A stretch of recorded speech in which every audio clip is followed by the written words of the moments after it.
Magandang umaga sa lahat. Ngayon nandito tayo guys. Diba? Ang ating travel vlog. Monica travel vlog guys.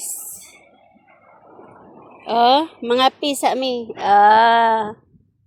Diba?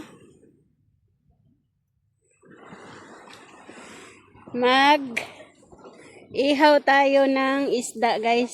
Ayan. Tapos meron din tayong karne nga. Ayan.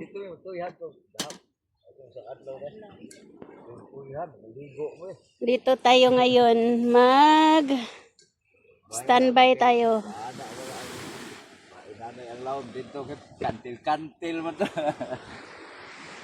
Yung dalawang bata guys. Ayan.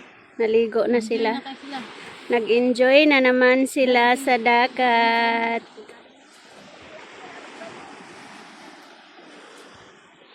Parang uulan doon sa may laot guys. Ang itim doon.